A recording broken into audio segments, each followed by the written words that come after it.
The greatest danger in any period of change is not the turbulence itself, but the refusal to see it clearly. Today, the world is undergoing a transformation so deep that many are mistaking it for a passing cycle, when in fact it is the birth of a new era. This shift is not driven by a single factor, like technology or politics alone, but by the convergence of forces that together accelerate history. Technology is no longer a tool. It is becoming the architecture of economies and societies. Demographics are no longer numbers on a chart. They are shaping consumption, labor, and innovation in ways that will alter global power. Geopolitics is no longer about territory alone. It is about data, supply chains, and alliances. Together, these dynamics form the foundation of a world that looks nothing like the one we grew up believing would last forever. Consider how technology has changed the way we think, work, and live. Just 2 decades ago, digital connectivity was a luxury. Today, it is oxygen for business and survival. Artificial intelligence is not a futuristic promise. It is already rewriting industries, from finance to healthcare, from logistics to education. Companies that cannot integrate these systems into their DNA will collapse, not because they were weak, but because they moved too slowly. Technology is no longer about efficiency. It is about survival. It decides who participates in the future and who fades into irrelevance. Those who underestimate this shift often believe they still have time. They don't. The speed of change today is exponential, and exponential change punishes hesitation. Demographics are another silent force shaping this era. In the past, the West commanded the largest consumer bases and labor pools. Today, the center of growth has shifted. Populations in Asia, Africa, and Latin America are not only young, but also digitally native, demanding, and ambitious. They are not passive markets waiting for products to arrive. They are creators of new ecosystems. In contrast, the West faces aging populations, rising dependency ratios, and shrinking workforces. These demographic realities cannot be negotiated or delayed. They are rewriting the maps of demand and supply. A company that once looked only at the US or Europe as its growth engine now has to recognize that its survival may depend on understanding Jakarta, Lagos, or São Paulo. Nations that ignore these demographic transformations will find themselves burdened by unsustainable systems, while those that embrace them will ride the wave of unstoppable momentum. At the same time, geopolitics has entered uncharted territory. The old assumptions that global trade would remain open, that global currencies would remain stable, and that global institutions would remain respected are collapsing. Trade wars, sanctions, and fractured alliances are no longer exceptions. They are the rule. Supply chains that once stretched seamlessly across continents are now fragile, vulnerable to political tensions, pandemics, and climate disruptions. Nations are no longer only competing for land or resources. They are competing for technological dominance, for control of data, for influence over standards and rules that define tomorrow's economy. The new battleground is invisible but decisive. Those who own data, who command supply chains, and who set technological standards will lead. Those who rely on others will find themselves perpetually on defense. It is critical to understand that these forces are not separate. They reinforce each other. Technology accelerates demographic shifts by enabling younger populations to leapfrog traditional development models. Demographics amplify geopolitical struggles as emerging economies gain influence through size and innovation. Geopolitics, in turn, shapes how technology is distributed, who controls it, and who gets locked out. This interconnection creates a feedback loop that speeds up transformation beyond what any one country or company can control. That is why the world feels unstable, because the ground is moving in multiple directions at once. For businesses, This shift presents both an existential threat and an extraordinary opportunity. Those who cling to old models, expecting stability to return, the assumption that global demand will follow the same patterns as before is already broken. Consumers are younger, more demanding, and less loyal. They do not accept monopolies simply because they have existed for decades. They are willing to switch, to disrupt, to build alternatives. For companies, this means that survival no longer depends on size alone. It depends on speed, adaptability, and vision. The corporations that will dominate the new era are not necessarily the largest today. They are the ones that are willing to reinvent themselves fastest.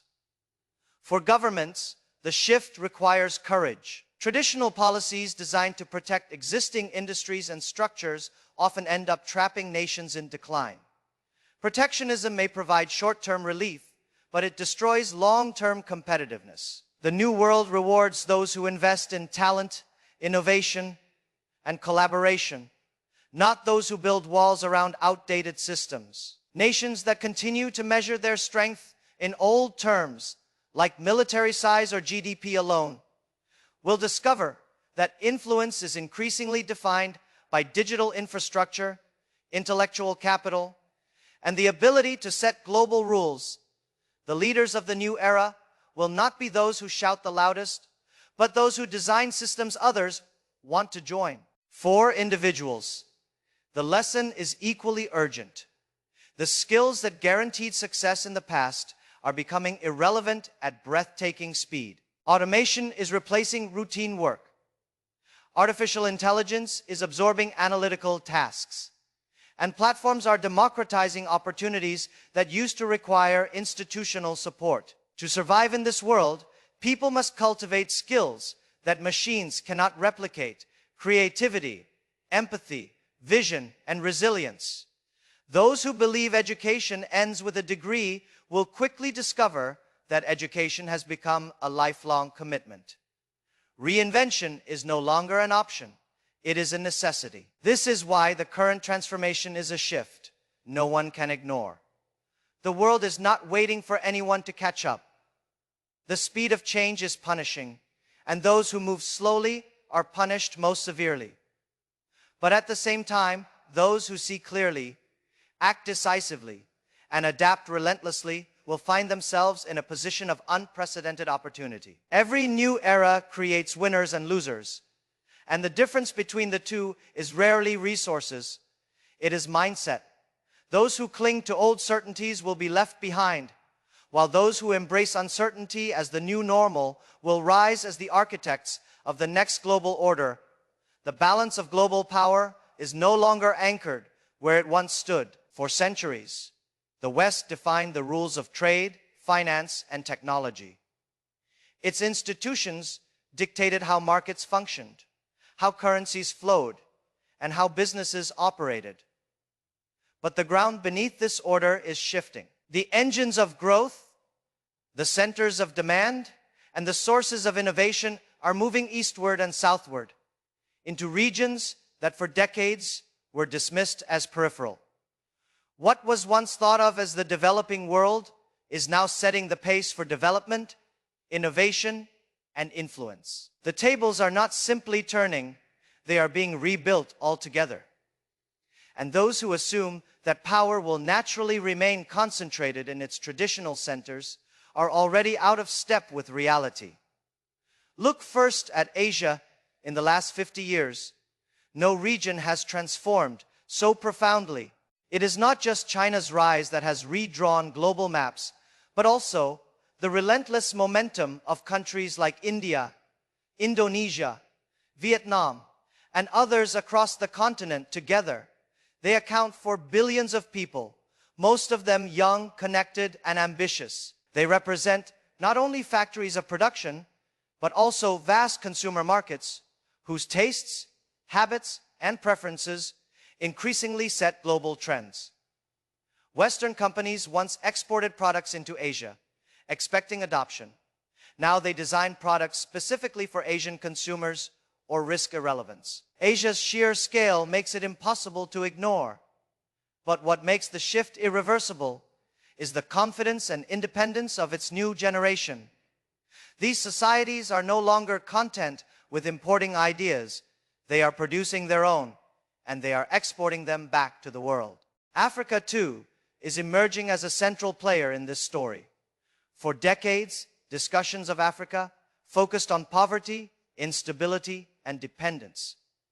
Yet beneath these narratives lay one of the most powerful demographic realities of our time.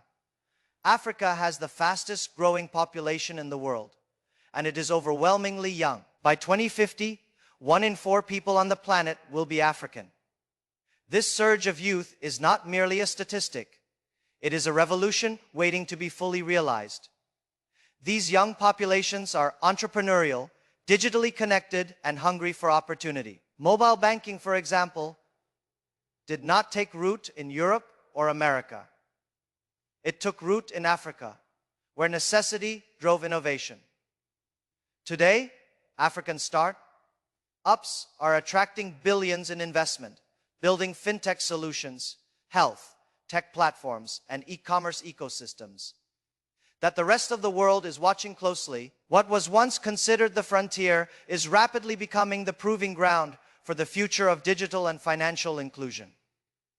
Latin America adds yet another dimension to this global transformation. Long seen through the lens of commodities and resource exports, the region is now reshaping itself into a hub of creativity and digital enterprise. Countries like Brazil, Mexico, and Colombia are producing unicorn companies in fintech, logistics, and digital services that are not only serving local populations, but also scaling globally. Latin America's advantage lies in its cultural creativity, its large young populations, and its strategic geographic position between North and South. The narrative that Latin America is forever trapped in cycles of instability underestimates the resilience of its people and the innovation they are unleashing in sectors that the West no longer dominates unchallenged. What connects Asia, Africa, and Latin America is not just their demographic advantage or their economic momentum.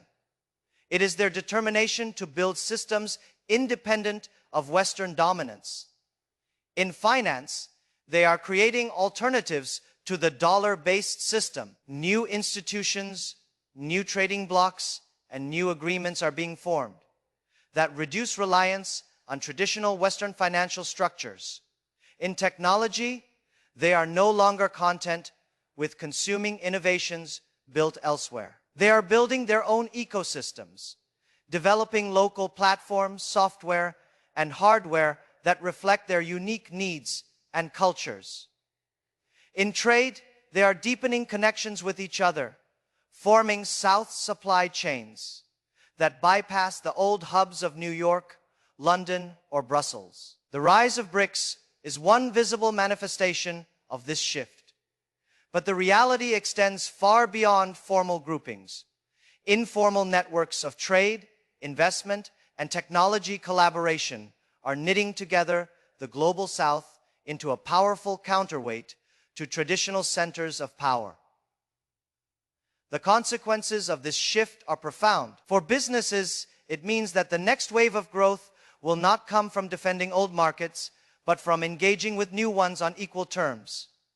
Companies that continue to see Asia, Africa, and Latin America as secondary or optional will soon discover that they are ignoring the very heartbeat of global demand. The firms that will lead in the new era are those that treat these regions not as markets to be exploited, but as partners to be respected and learned from. This requires more than localization. It requires humility, adaptability, and the willingness to abandon assumptions rooted in old hierarchies. For governments, the changing balance of power demands new strategies. Traditional alliances are no longer sufficient to guarantee influence. Nations that refuse to engage with the rising South will find their voices increasingly sidelined in global discussions. The global order is being redefined not through speeches in international forums, but through trade deals, technology exchanges, and cultural influence that is quietly shifting the center of gravity away from the West. Western nations can no longer dictate terms. They must negotiate them. Those who accept this reality and embrace partnerships will remain relevant, while those who cling to outdated notions of dominance will discover that their leverage diminishes year by year. This shift is not just economic or geopolitical. It is cultural. Global culture is being reshaped by the music, films, fashion, and digital content of Asia, Africa, and Latin America platforms. Like TikTok, K-pop, Afrobeats, Brazilian digital influencers, and Indian cinema are shaping the aspirations of youth worldwide. Cultural influence has always been a silent form of power. And in this era, it is no longer monopolized by Hollywood or Western media. The voices of the South are not only being heard but celebrated, spreading new values, styles, and perspectives that define what it means to be global. The momentum of this transformation is unstoppable because it is grounded in population, innovation, and connectivity. Power is moving east and south because that is where the energy of humanity is now concentrated. The young people building startups in Lagos, coding in Bangalore, creating content in Sao Paulo, or designing solutions in Jakarta are not waiting for permission from old powers to lead. They are leading already, and as their networks grow, as their influence spreads, and as their economies expand, the rest of the world will have no choice but to acknowledge that the balance of power has shifted forever. For much of the last century, the world was guided by a set of assumptions that felt unshakable. The first was the dominance of the US dollar as the unquestioned backbone of global finance. The second was the supremacy of Western corporations as the driving force of global markets. The third was the stability of international institutions and the so-called rules-based order. These three pillars created an environment in which governments, businesses, and individuals operated with a sense of security. Yet today, each of these pillars is cracking under pressure, and the collapse of these old certainties is redefining what it means to survive and thrive in the modern era. The dollar, once seen as the eternal safe haven, is facing challenges that were unimaginable even a generation ago. For decades, it was the universal standard of trust, the anchor of reserves, and the currency through which nearly all trade flowed. Nations could fight wars, endure crises, and still lean on the dollar's stability as a foundation. But that foundation is no longer solid. Trillions of dollars of debt weigh heavily on the system. Inflation eats away at purchasing power, and political divisions in the United States undermine the credibility of its fiscal management. At the same time, emerging economies are openly questioning why they should depend on one currency to conduct their business. Alternatives are being built, whether through bilateral trade agreements in local currencies, the growth of digital currencies, or experiments with gold-backed exchanges. What seemed unthinkable 20 years ago is happening step by step.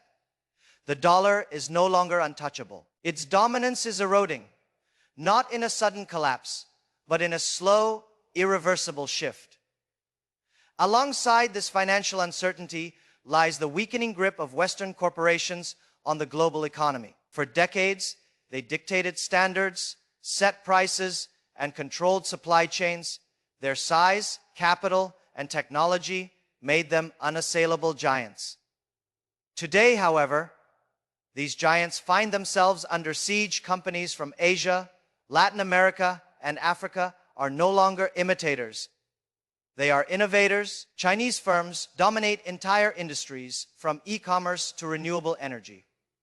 Indian companies are redefining pharmaceuticals, software, and digital services. African start-ups are pioneering financial inclusion and mobile first solutions that Western firms could not design. The monopoly of influence once held by corporations headquartered in New York, London, or Frankfurt is gone. What is more significant is that many consumers around the world no longer view Western brands as superior by default. A new generation of buyers is proud to support local alternatives, which are often cheaper, more relevant, and increasingly more advanced. The collapse of this certainty means that corporations cannot assume loyalty, prestige, or dominance. They must fight for relevance on terms they did not set. The third certainty that is collapsing is the stability of the global order itself. After the Second World War, a network of institutions was built to manage trade, finance, and diplomacy. The International Monetary Fund, the World Bank, the United Nations, and the World Trade Organization were symbols of a world that sought predictability through cooperation. For decades, these institutions were respected, and in many cases, obeyed. Yet today, their authority is questioned on every front. Trade wars bypass the rules of the WTO. Military interventions take place without the approval of the UN. Financial assistance from the IMF or World Bank comes with conditions that many nations now reject, preferring alternatives from emerging alliances or regional banks. Global governance is fraying, not only because of disputes between nations, but also because of a deeper reality. The legitimacy of these institutions is no longer accepted by the rising majority of the world's population. The very rules that once kept the system stable are seen by many as biased, outdated, and unfair. These collapses are interconnected. The weakening of the dollar accelerates the search for alternative financial systems, which in turn reduces the leverage of Western corporations that once thrived under dollar supremacy. The decline of Western corporate dominance feeds into the erosion of the institutions that were designed to protect their interests. As these three forces unravel, the world finds itself not in a temporary crisis, but in a structural transformation. The old certainties are gone, and in their place lies volatility for businesses. This collapse means that assumptions must be abandoned. No longer can they count on stable currencies to protect their investments. No longer can they assume that being a global brand automatically secures influence in every market. No longer can they depend on international frameworks to provide stability. Instead, resilience comes from diversification, adaptability, and the ability to navigate fragmented systems. Companies must be prepared to operate in multiple currencies, to compete against local champions, and to adapt to new rules that differ from region to region. For governments, the collapse of old certainties is even more dangerous. Entire economic models were built on reliance on the dollar, on integration with Western corporations, and on compliance with global institutions. Now, leaders must rethink everything from trade strategy to monetary policy to international alliances. Some governments will seize this as an opportunity, investing in local innovation and strengthening regional ties. Others will cling to the past, hoping for stability to return, and will be left behind as the ground shifts beneath them. The winners of this era will be those who build resilience into their national strategies by diversifying trade, strengthening domestic industries, and collaborating with a broader range of partners.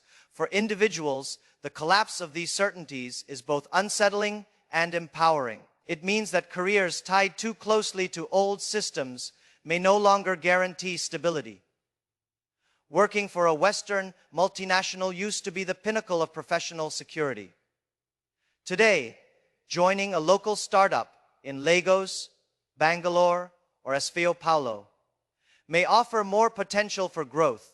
Saving in dollars once seemed like the safest option. Today, diversification is essential, whether into other currencies, digital assets, or local investments. Trust, once centralized in a few institutions and currencies, is now dispersing across networks, platforms, and communities. For individuals willing to adapt, this creates opportunity. For those who resist, it creates vulnerability. The collapse of old certainties does not mean chaos without direction. It means a transition to a new reality in which rules are being rewritten. The dollar may still exist, Western corporations may still operate, and institutions may still function, but their roles will never again be as secure as they once were. The world is moving into a phase where no single nation, company, or currency can command unquestioned dominance. This is not the end of globalization, but the beginning of a different kind of globalization, one that is multipolar, competitive, and constantly shifting. The age of relying on guarantees is over. The age of navigating uncertainty has begun. The defining characteristic of this new era is not that it is changing. It is that it is changing faster than anyone imagined possible. The speed of transformation is no longer linear. It is exponential. Technology that once took decades to mature now evolves in a matter of months. Entire industries that seemed secure collapse in the span of a few years. Skills that once guaranteed lifetime employment lose relevance in the time it takes to complete a degree. This is why reinvention has become not merely a strategy, but a survival mechanism. The world does not reward those who cling to stability. It rewards those who are willing to redefine themselves before circumstances force them to. Reinvention is the urgent call of our time, and ignoring it means accepting decline as inevitable. For businesses, the demand for reinvention is sharper than ever. The largest corporations in history have fallen, not because of lack of resources, but because they failed to reinvent themselves when disruption arrived at their door. They believed their past success guaranteed their future relevance. They treated change as an option, something to be considered after competitors had already proven its necessity. But in this new era, hesitation is fatal. Reinvention requires companies to do more than add new products or services. It requires them to rethink their very DNA. They must ask themselves not only what they sell, but why they exist and how they create value in a world where consumers are younger, more connected, and more impatient than ever. Reinvention for companies means abandoning the illusion of permanence. A business model that worked yesterday cannot be assumed to work tomorrow. A supply chain that once felt unshakable can be disrupted overnight by political tensions, pandemics, or technological shifts. A brand that once commanded loyalty can be undermined by a startup that understands consumers better to survive. Businesses must build cultures of agility, where experimentation is not feared but encouraged, where failure is not punished but treated as tuition for learning, and where vision extends beyond quarterly earnings. The companies that will rise as leaders in this new era are those that reinvent themselves not once but continuously, adapting to waves of disruption before they crest. For governments, the call for reinvention is equally urgent. Traditional policies designed to preserve the past are no longer sufficient to prepare for the future. Protecting outdated industries or clinging to old economic models may buy temporary relief, but it traps nations in decline. Reinvention at the national level means investing in education systems that prepare citizens for a world of constant disruption. It means building digital infrastructure as critical as physical roads and ports once were. It means embracing collaboration with emerging partners rather than resisting their rise. A government that fails to reinvent risks not only economic stagnation, but also social instability, as its citizens lose faith in institutions unable to adapt to their needs. Nations that choose reinvention, on the other hand, create opportunities for their people to thrive in the midst of global uncertainty. For individuals, reinvention has become the single most valuable skill.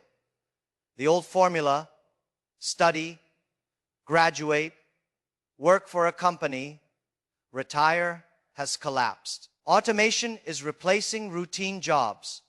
Artificial intelligence is reshaping professions. And globalization is opening opportunities that bypass traditional paths. Those who cling to the idea that a degree guarantees success are living in a world that no longer exists. Reinvention requires a new mindset, one in which education never ends, where skills are constantly upgraded, and where curiosity is a daily practice. Individuals who cultivate creativity, adaptability, and resilience will not only survive but prosper, because these are qualities no machine can replicate and no disruption can erase. Reinvention also requires courage. It is easier to remain within the comfort zone of the familiar than to venture into the uncertainty of the unknown.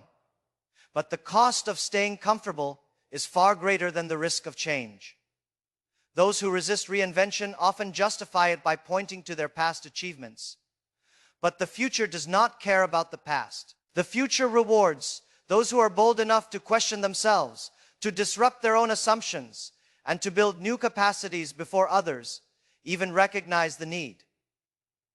Reinvention, then, is not a response to crisis. It is a way of living that anticipates crisis and transforms it into opportunity. One of the greatest barriers to reinvention is fear. Fear of failure, fear of ridicule, fear of uncertainty. Yet in this era, the only true failure is refusing to try. The companies, governments, and individuals that will dominate the next century are not those who avoided mistakes, but those who embraced risk, learned quickly, and adapted relentlessly. Reinvention requires viewing mistakes as part of the process rather than as final verdicts. It demands resilience, the ability to fall, rise, and try again with greater wisdom. The urgency of reinvention is amplified by the interconnected nature of today's world. A disruption in one sector ripples across others. A breakthrough in technology redefines not only industries, but also geopolitics. A cultural shift in one region influences global markets within weeks. The pace of connection means that waiting to react is no longer viable. Reinvention must be proactive, continuous, and strategic. It is not enough to adapt after disruption has arrived. The challenge is to adapt before it is visible to everyone else. This new era will not reward size alone. Large institutions often believe their scale protects them, but scale without reinvention becomes a liability. The leaders of tomorrow will not necessarily be the largest players today. They will be the most adaptable. In every sector, from technology to finance, from healthcare to education, the future belongs to those who can pivot faster, innovate deeper, and build resilience into their core. The most dangerous assumption is that reinvention can be delayed until conditions stabilize. The reality is that stability is gone. The age of stability has ended. The age of reinvention has begun.